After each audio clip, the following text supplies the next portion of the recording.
Presentation of dialogue on Idaho Public Television is made possible through the generous support of the Laura Moore Cunningham Foundation, committed to fulfilling the Moore family's legacy of building the great state of Idaho. It started with a small group of protesters in New York City and has grown into a worldwide phenomenon. What motivates members of the Occupy movement and what changes are they hoping for? We talk to Idahoans in the movement next on Dialogue.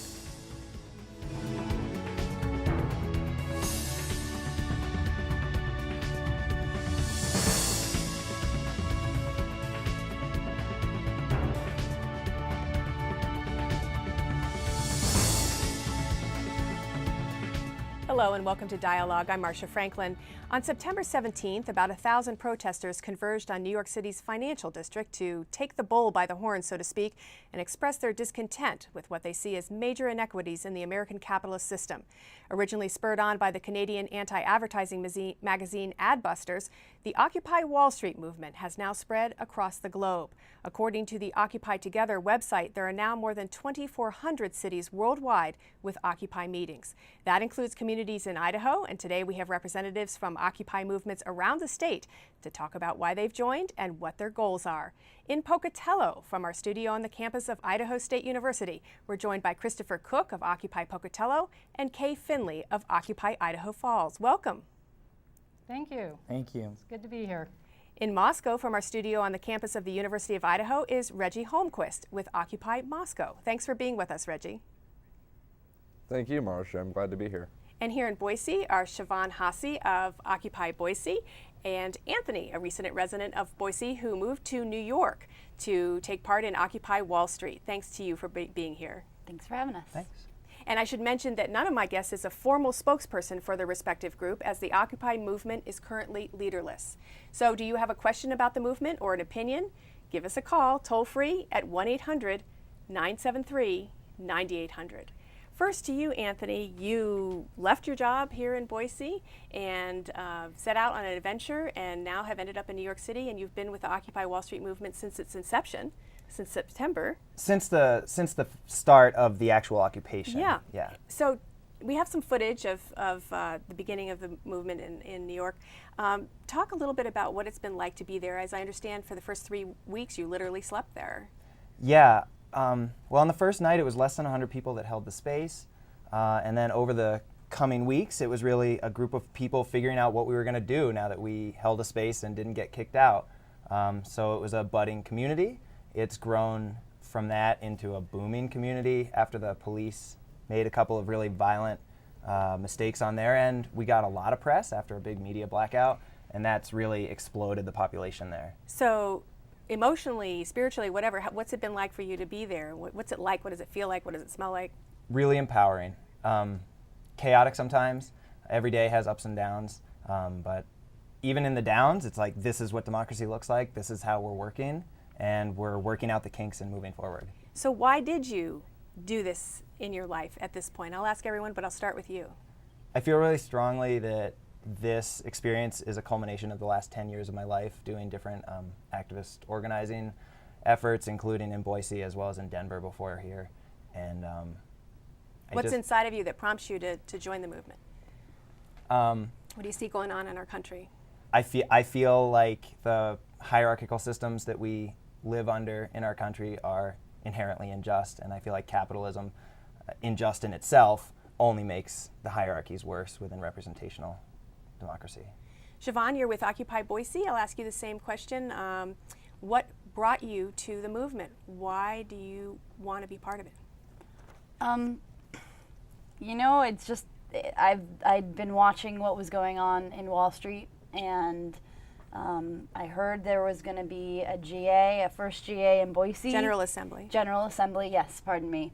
And I showed up, and it really just comes out of my own personal life experiences. I mean, basically, why wouldn't I be there? When you say your personal life experiences, what do you mean? Well, my parents are carpet cleaners. They're doing manual labor right now. They're probably going to be doing manual labor until they drop because they don't have money to retire. I have $70,000 in student loan debt. I have a job, but I will be lucky if I earn $25,000 this year. So it's just kind of a situation of I did everything I was supposed to, as have my parents, as have many people I know and love. And despite all of this, we're in this situation where we don't see a way out. So I want to come together with my community and see how to solve that. Great. And Reggie, up in Moscow, Idaho, could you talk a little bit about why you've joined the movement up there? Absolutely. I was originally inspired by the actions of people and protesters at the Occupy Wall Street site, and I perceived that as just a voice that was missing from the national conversation, a voice that talks about things like wealth inequity and disproportionate influence of money and moneyed interests in our political system. And I just firmly believe that the concept of democracy requires participation, and I think that the Occupy movement is something that is really doing a good job of promoting the concept of participatory democracy, and I think that's really important. And do you, in your own life, have particular situations that have arisen that make you want to be part of the movement? I can't say that I have particular situations that pertain just to myself that make me want to be a part of this movement more than just the fact that I believe that there should be basic economic fairness and justice for everyone in the entire country. And I think that's something that's really important that we should look to when thinking about these sorts of things. Great. Kay in Pocatello, you are from Idaho Falls. You're representing Occupy Idaho Falls. You're maybe a slightly different demographic in terms of age than some of the people we have around this table. And tell us why you joined the movement at this stage of your life. Well, I was pretty appalled at what happened with Wall Street and the bankers during the financial crisis in 2008.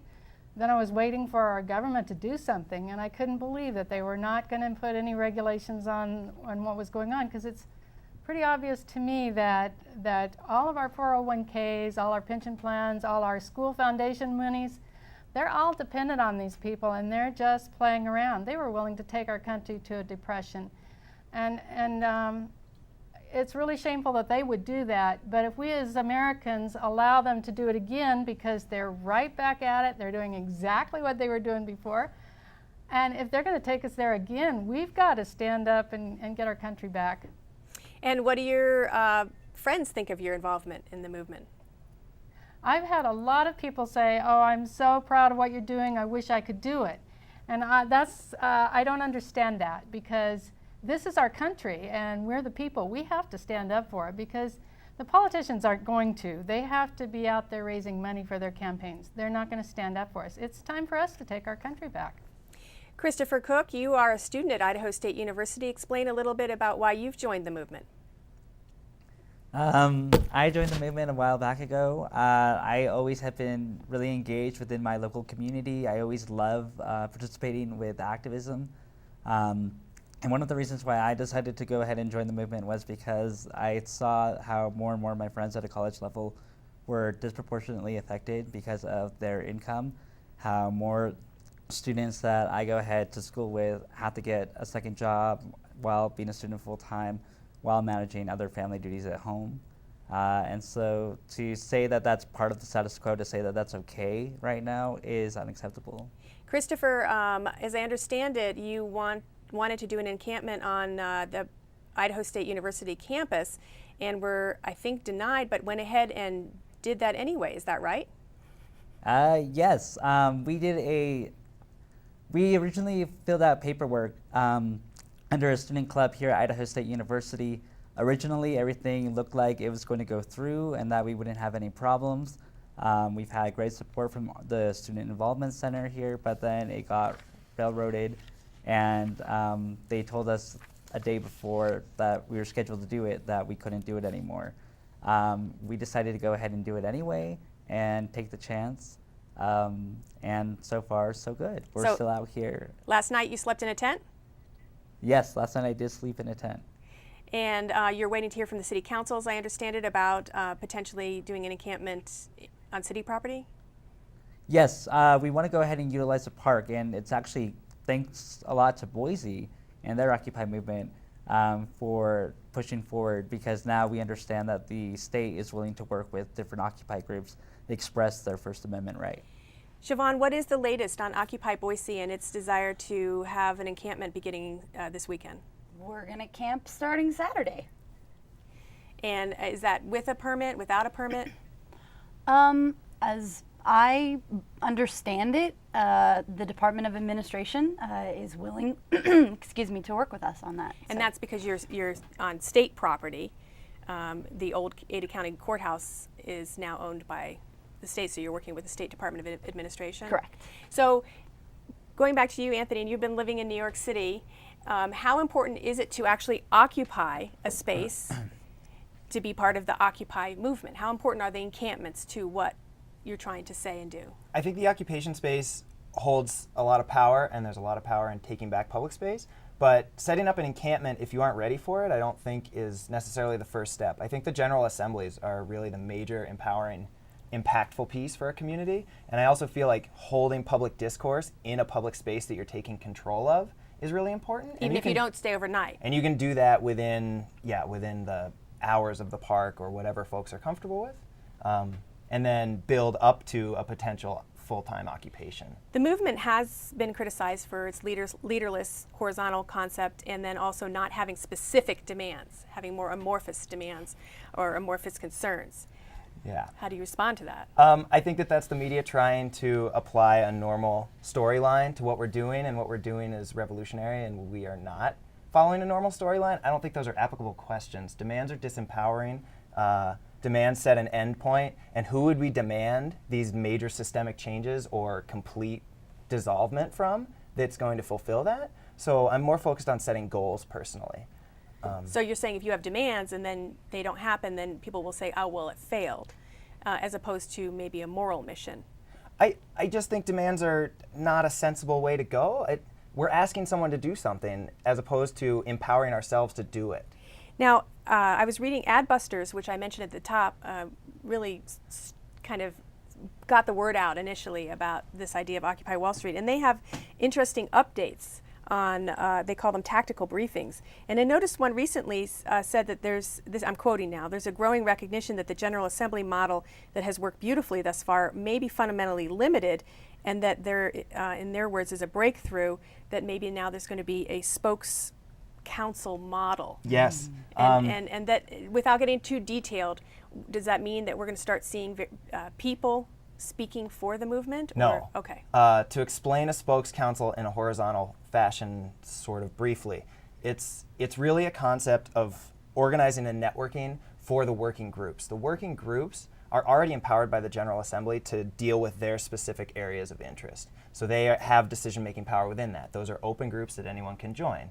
The Spokes Council creates a space for those groups to work together. Now, what most people would suspect is the Spokes Council means we elect an official and they go and have a meeting behind closed doors. What a Spokes Council from an anarchic horizontal position looks like is in a circle, 7 people sit if there's 7 working groups. 7 people are sitting there, but immediately behind each of those 7 people is anyone from their working group that wants to show up. So you still think the model is working?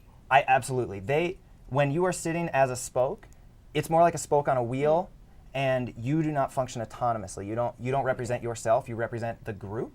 So the only things you can consent upon and make decisions upon are based on what your group has decided upon. And the other piece of that is if there's dissent within your group, you can only represent that. So if it comes to a decision, you may have to stand aside if you can't get consensus within your working group. I want to take some phone calls, but I do want to ask you one thing. We've just seen a strike in Oakland, inspired by the Occupy movement. We've got footage of that. Later that same evening, we saw, and you mentioned the word anarchic that's been used to describe this behavior. We saw broken windows, we saw fires lit, we saw spray painting. Do you believe that this is going to hurt the movement? No, absolutely not. I think that the solidarity of this movement stands behind that. It allows the autonomy of individuals to make choices. I don't think those individuals represent the entire movement, just like I don't think the entire movement may represent those individuals. Okay, let's take some phone calls. We're ready now. Let's talk to Dewey in Oakley. Dewey, go ahead, please. Hi, I've been wanting to get involved in the movement, and I'd like to know how to do that. Okay, thank you very much for your call. What's the best way? Oakley is, remind me where you're located, next to South Central Idaho. Central Idaho. The nearest big town would be Burley? Burley. Burley. Okay, thank you very much. So is there a Occupy? I believe there is an Occupy Twin Falls now. Last I heard there was. Okay. So the best way to get involved would be to look on the internet? Probably. You know, we have linked some websites to our website, and you can tool around on there and see if there might be some information for you there. Let's talk to Glenn in Chalice. Glenn, go ahead, please. Hi, how you doing, Marcia? Good. Thanks for calling in. Yeah, I was just wanting to get your just opinion on how you come about doing the movement, the Occupy movement. Okay, I think that we were just talking about that, their personal motivations, but I'll delve into that a little bit more deeply. Idaho may not be viewed by some as a logical place to have such a movement. We are a conservative state. Kay, you want to address that? What's the motivation behind Idaho protests, do you think, in this state? I think the motivation is the same as Wall Street, just seeing that you know, the 1% are controlling not only the economy, they're controlling our government right now. So it's the 99% of us that want an opportunity to express our opinions. The government really isn't listening to us. So we want to get out and show that we care about our country. We want to take it back. And so the motivation is for all 99% to say, you know, Americans are really smart. We can come up with a way, an economic system that benefits the people, because the people are our biggest resource, and right now we're wasting our biggest resource. We're keeping people from working and going to school, and these are the things that are important to the future of the country. Reggie, I'll ask you, up in Moscow, we were talking about not having specific demands. I know you're going to law school, and that's a very orderly, generally process of study, and I'm wondering how you feel about not having specific demands and what you hope to see. What's your hope to see coming out of this movement? Well, certainly we don't have specific demands. I think that there's been some general demands that have been somewhat communicated by the larger group to people in general. I think one example of that is I saw a recent study that talked about mentions of words in the media, and over the past few weeks there's been a lot more mentions on all the cable news shows of words like Wall Street, jobs, unemployment. And so if we're looking towards what success is for the Occupy movement, I think we've seen some success. We've seen that the Occupy movement has changed the national conversation to some extent. We're talking about things now that are important to the American people, that are important to what we're referring to as the 99%. And while it is true that I come from a bit of a background that tends to be a bit more looking towards more orderly goals, personally I would like to see some more specific policy goals. But I think that as long as we change the national conversation, and as long as people are talking about things like campaign finance reform, like wealth and equity, like economic fairness, and like figuring out what to do about the disproportionate influence of money in our elections, I think that's something that's really important that is being accomplished by the Occupy movement right now. Thank you. Siobhan, I want to ask you, I think we've talked about it, what do you think, was there an inspiration from people looking at Egypt, Tunisia, and what the young people were doing there for here? Yeah, I think so. I mean, I'm not by any means an expert on what happened there, but I do know that I saw these images of people asserting themselves, and in the face of much greater oppression than we have faced here. I mean, people got killed, and they nonetheless said, no, we want to be heard, and we will be heard. I understand several of the people from Tahrir Square in Egypt came to speak to New Yorkers. Yeah, very impactful. One thing I'd like to say on that, if it's okay, is just that the concept of a single demand that did come from Adbusters was inspired by Tahrir Square. We don't have a system that's that simple. If we were attacking a dictator, we could have a simple demand. but our system is well crafted to hide corruption and nurse it behind closed doors. So attacking a single item that isn't the government is problematic. Well, let's take a call from Spencer in Twin Falls. Spencer, go ahead. Hi. First, I'd like to say I'm not against the movement, but with part of it being against the income differences, I'm wondering if it's really that feasible to have so many people out of work for the long-term occupations. You're talking about people, expand a little bit. Well, like with what we're seeing in New York, and if that starts happening here with longer-term occupations, Okay. with so many people out of work, is it feasible when they could be at work making Okay. more money? Gotcha. There have been many people who say, go get a job. I'd love to speak to that. Okay. I quit my job 3 weeks ago. I quit my job because this is the most empowering, amazing example of community I've ever personally experienced. And so what are we doing? We're building a community where my work is my community. I put in because I get out. It's a community of mutual aid. And by me putting in my part, that means other people put in their parts. And together we have the needs fulfilled for ourselves. How do you support yourself? What does that mean? How do you keep going? How do you find food? How do you find... So there's tons of food coming into the movement. Mm-hmm. There's also tons of resources to attain food. And for sleep, there's space to sleep. There's resources available. There's also plenty of folks who do have space that are willing to share it. And do you see this as long-term being feasible? Absolutely. I think that the stronger it gets, the more feasible it is, the more space we take, and the more public space. We can start gardens in the fall or in the summer, spring and summer, and start to really create communities that take care of ourselves entirely. And I'd like to add to that a little bit if I could. Sure, Reggie. One of the things that I think is interesting about this movement is the way that it embraces the individuality of all the different protesters.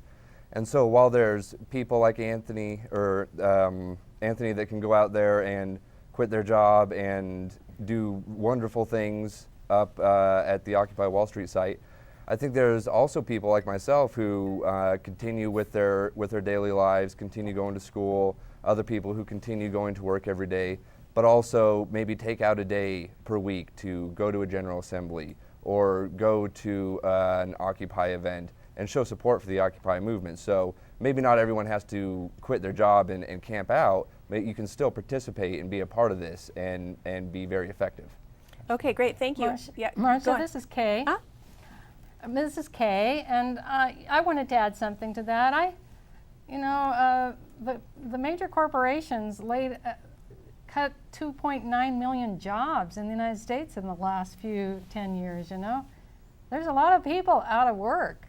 And so I can see that a lot of people will be wanting to join the movement. How will you... There's just a lot of us. Can I go ahead and add to that? Go ahead, Christopher. Yeah, sure. So in Pocatello, we started, and our General Assembly meetings have everybody there, but the people that show up to our General Assembly meetings, most of us, have jobs. I'm a student full-time. I also work full-time, but all the other people that are in the movement also do the same thing. And when we did our first day of our occupation, I just put out there on social networking site Facebook, hey, we're here. If you want to drop by anything, go ahead and do so. And now we have a huge group of our community who's giving freely to support the Occupy movement. We have blankets, tons of blankets, food, everything. So it's really nice and empowering. Great, thank you so much. And I'm going to take a call from Harry in Rigby. Harry, go ahead. Hi, how you doing? Good. It's good to hear from you. Good. I'd just like to express my support for the Occupy movement. I think they're on the right track, and I understand their frustration with the current corporate capitalism we have in this country. I think that way too much of our resources has been channeled to the top 1%, 1 or 2%. Right now, the top 1 or 2% own or control 70% of the wealth in this country. That leaves about 18% to be divided up among the middle class, and the bottom 50% are trying to get by on about 12% of the total wealth. So there's a great discrepancy of wealth in this country and income. And I think that this movement is part of that frustration that's being expressed. And I think that they're doing a great job, and I fully support what they're doing. And Harry, how young are you? I'm in my mid-60s. Okay, all right. Thank you very much for calling in. Appreciate it. What do you see as happening next? I know there's talk of a Occupy Christmas. I don't know really much about it, but what are some of the things that we might see coming out of the movement next? Well, I think that a continued occupation and more occupations and stronger growth. This is, and this comes from both the folks who came from Egypt as well as some other folks who have been involved in uprisings around the world. This is what popular uprising looks like. In my perspective, this is sowing the seeds for revolution. Now that's a scary word to some people. Anarchism, revolution. Can we step back and say a popular uprising then? That means that and right now the public support is with us. And I believe that if we continue to build in the ways that we are and using the tactics that we are, we'll continue to build public support. How do you deal with some of the people that come in and are not peaceful? How do you work with that? I think the strength of this movement again is solidarity, and we very strongly stand on a diversity of tactics.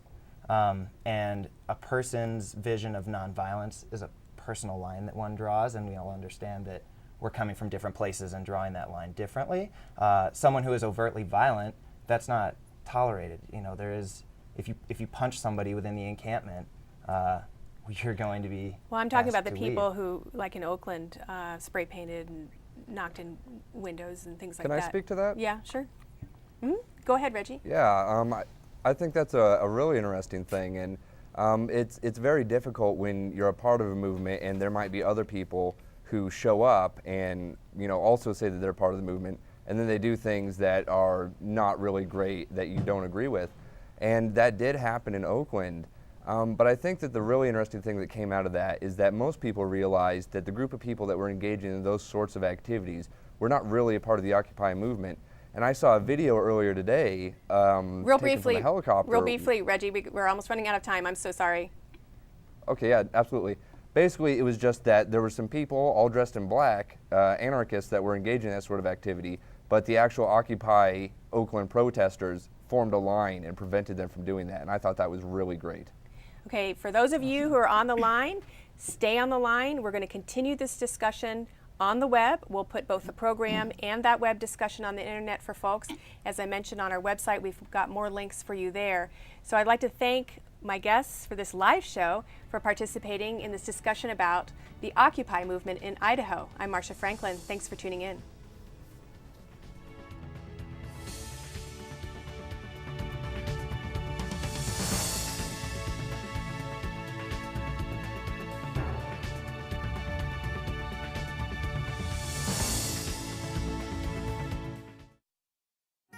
Presentation of dialogue on Idaho Public Television is made possible through the generous support of the Laura Moore Cunningham Foundation, committed to fulfilling the Moore family's legacy of building the great state of Idaho. Check out our website, like us on Facebook, or follow us on Twitter.